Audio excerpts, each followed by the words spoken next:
Los hackers pueden ufanarse de haber creado el mundo moderno, pero es un mundo en el cual ellos ya no son bien recibidos.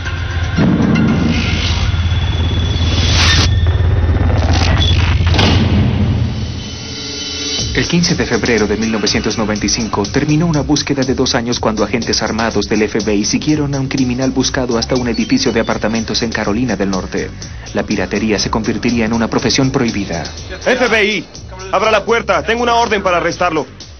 A eso de la 1:30 de la mañana, alguien golpeó a mi puerta y no miré el reloj porque si lo hubiera hecho no habría respondido. Pregunté, ¿quién es? Y ellos respondieron, el FBI. El FBI había venido por Kevin Mitnick, un hacker de 32 años cuya intrusión en las computadoras lo había convertido en el enemigo público número 1. Por muchas razones, Mitnick estaba en el lugar equivocado, en el momento equivocado. La Internet estaba comenzando a despegar, había más en riesgo en ese momento y creo que Mitnick para los medios y para algunas personas del gobierno era un gran chivo expiatorio.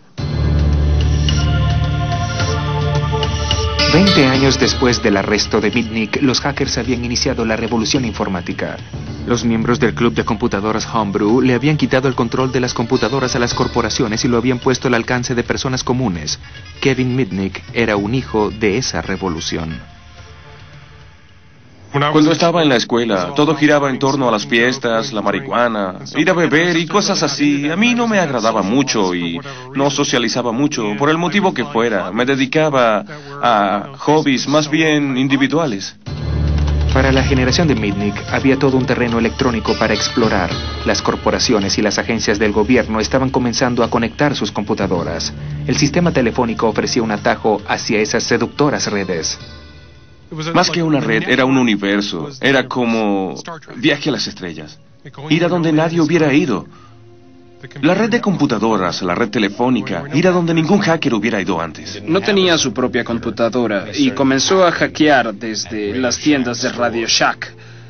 Usaba los módems de las computadoras de Radio Shack para ingresar a computadoras en otros lugares. La nueva generación de hackers se inspiró en los delincuentes electrónicos de una era anterior, como el intruso telefónico Capitán Crunch. Yo siempre lo había admirado por su inteligencia, su capacidad y su conocimiento del sistema telefónico. Al igual que los intrusos telefónicos, Mitnick empleaba toda una gama de habilidades para lograr su objetivo. Tan importante como el conocimiento técnico era la ingeniería social, la capacidad de arrancar mediante artilugios información útil de empleados confiados. Pero Mitnick fue un paso más allá. A los 17 años, él y sus amigos lograron engañar a un guardia, entrar a la sede de la compañía telefónica y robar importantes manuales técnicos. Éramos como niños en una tienda de golosinas. Queríamos leer todos los manuales para ver cómo funcionaba el sistema. Esta infracción le costó una sentencia del Tribunal de Menores. A la compañía telefónica la irritaba que alguien tuviera la audacia o la osadía de hacer ese tipo de cosas y no le preocupaba que sus procedimientos de seguridad fueran ineficaces. El arresto de Mitnick estableció un patrón para el futuro. Kevin siguió metiéndose en problemas. Tenía esa extraordinaria habilidad para hacerse arrestar una y otra vez. Mitnick no era el único que se metía en problemas. Los funcionarios de la NASA en Huntsville se enteraron a fines de junio de que personas no autorizadas habían ingresado en repetidas ocasiones a una computadora del Centro de Vuelo Espacial Marshall. Fueron muy listos para borrar el archivo de entrada y salida. Los hackers, como ellos mismos se llaman, no solo eran listos, sino también arrogantes. Dejaban mensajes en la computadora como "no puedes atraparme". Es casi algo biológico. Creo que las personas están dotadas para ser hackers o no, y eso se ve en los niños. Algunos se enfrentan a las computadoras como si dijeran: "Oh, Dios mío, esta es una forma de por fin poder expresar esta parte de mí mismo". La intervención telefónica llevó al FBI hacia 4 adolescentes alumnos de una exclusiva escuela secundaria, donde Michael Strickland obtuvo el número de la computadora de la NASA. Estaba en la lista como un número normal de módem de Huntsville, lo cual obviamente era un error, pero decidí llamar de todos modos. El término hacking comenzó a ser afectado por personas que no tenían el espíritu hacker al ingresar a un sistema. Había adolescentes que lograban hacerse de contraseñas o usar las debilidades de un sistema para acceder a otras computadoras. Una película de Hollywood convirtió la irritación en pánico.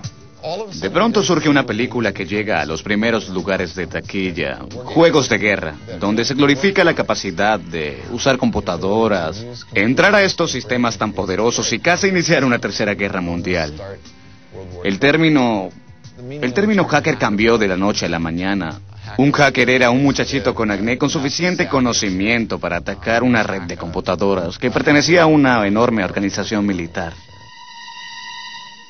La emoción era estar en algún lugar donde no deberías y que no te detectaran.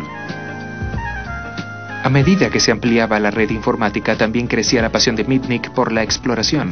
Ahora había adquirido el hábito de dejar a su esposa, registrarse en un hotel barato y piratear las 24 horas del día. Con la llegada de la Internet, nada pudo contenerlo. Hasta el día de hoy, la Internet es un lugar muy difícil de controlar, porque fue creada para hacer que esos elementos de información se movieran sin obstáculos. Se creó basándose en principios de apertura. Nadie es dueño de los protocolos de IP que hacen funcionar a la Internet, así que todos los usan. Los tiempos cambian rápidamente. Los días salvajes de la piratería informática habían terminado. Pronto la Internet se convertiría en una herramienta de trabajo. Los hackers ya no eran bienvenidos. A finales de los 70 y comienzos de los 80, la piratería informática era alentada. Era bueno practicarla. No se la consideraba un crimen, sino un hobby, que era una especie de travesura. Pero todo cambió y como yo estaba tan involucrado con la intrusión telefónica y la piratería informática, por la pasión y el interés que eso despertaba en mí, no me había dado cuenta de que la sociedad había cambiado a mi alrededor. Las hazañas de hackers como Mitnick se convirtieron en un problema para la aplicación de la ley. Las cosas habían cambiado. Este no era el mundo del club de computadoras Homebrew. La piratería era un asunto del FBI. El cibercrimen ha logrado destacarse a medida que las computadoras en la Internet se han difundido más y tenemos más quejas. Pero ese era un nuevo tipo de crimen. No había ventanas rotas, autos para la huida ni huellas digitales. Teníamos que mantenernos al tanto no solo de la nueva tecnología, sino de las técnicas innovadoras de los criminales. Impávido, Mitnick eligió objetivos cada vez más grandes. En 1988 entró a la red del gigante de las computadoras DEC y copió detalles de software ultra secreto. El FBI lo encontró muy pronto.